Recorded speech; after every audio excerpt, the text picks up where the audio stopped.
fields of toil we go to fight for glory. Goodbye, my dearest Mama, I'll soon be back again. And to my little sister, keep good, grow old and pretty.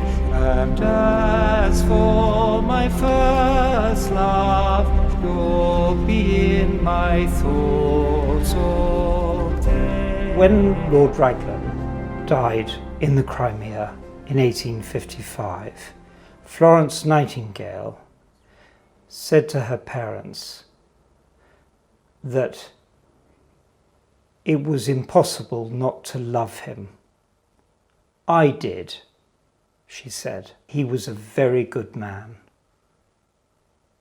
Now, Lord Raglan's grandson is actually Arthur Somerset. And Arthur is one of my relations, he's my great-grandfather, who was very musical.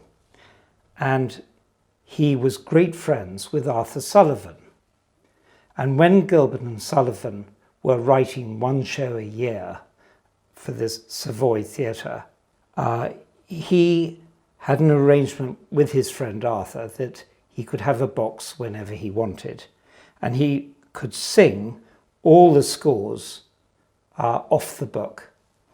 And this is Arthur, not actually in his rifle brigade uniform, but in his operatic military uniform.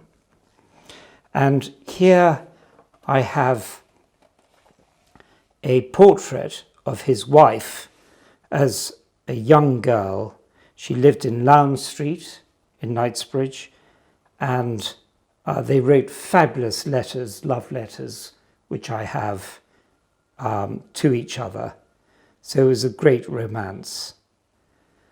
Now, of course, they had two children. One was Norman Somerset, who was born in 1894, and the other was my grandmother, Blanche, born in 1905.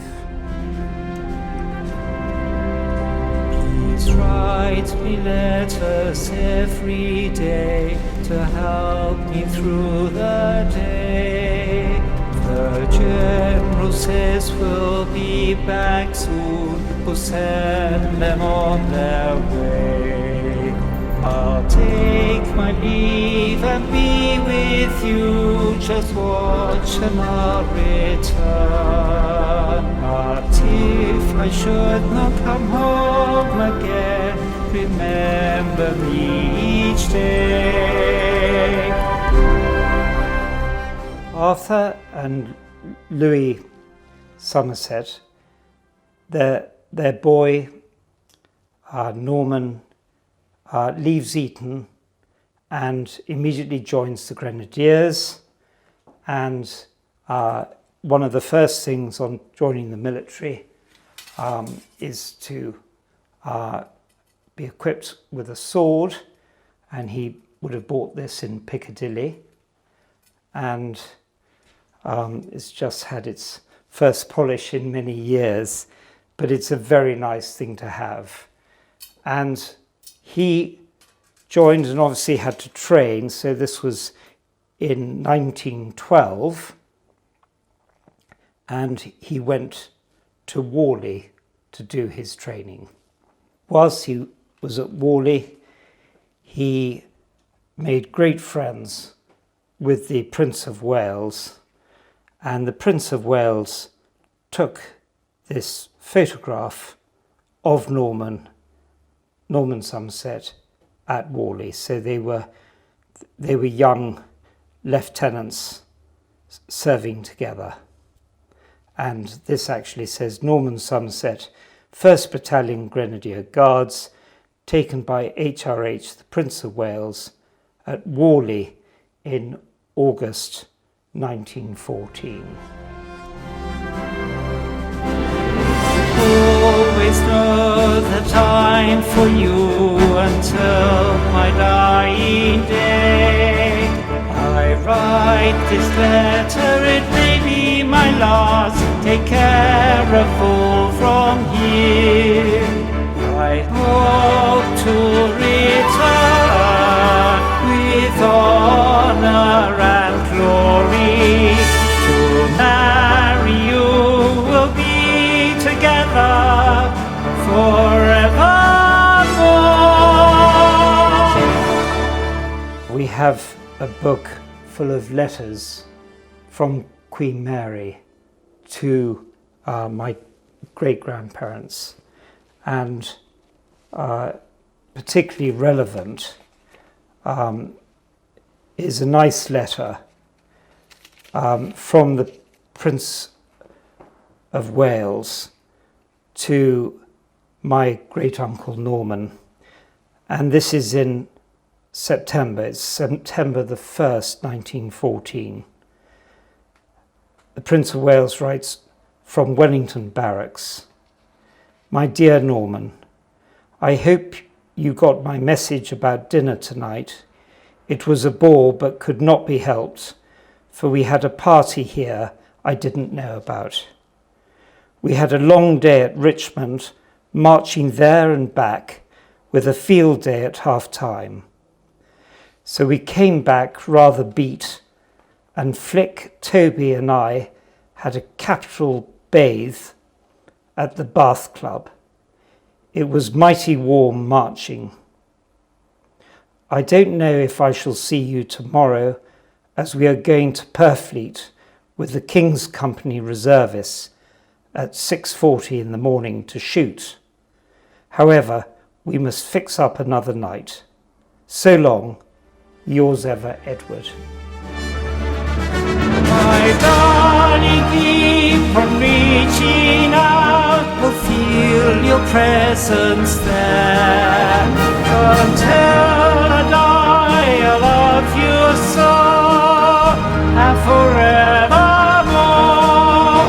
Remember me as I said today, for a foreign joy.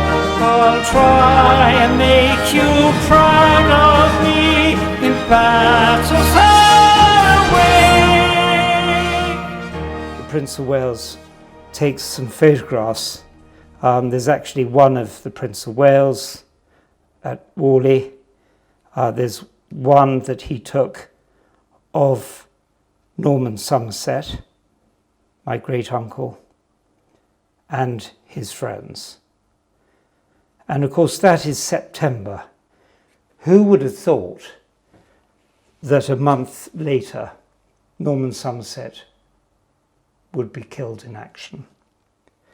And being a tall, I think he was 6'6", and the officers were picked off by snipers because they were always told to shoot the tallest person, and he was shot in the left eye. Well, amongst the letters here from Queen Mary, she writes to my great-grandfather on the death of his son, Norman Somerset. She says, "Dear Captain Summerset, I feel so much distressed at the sad death of your only son that I must send you and your wife a few lines to express my warmest sympathy." And this is sent from York Cottage, Sandringham. And if I die here, just always know I loved you forever until my dying day. I love you forever until my dying day.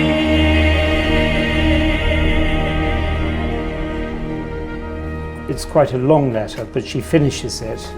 The King joins me in offering you both our deepest sympathy, and I remain yours very sincerely, Mary R.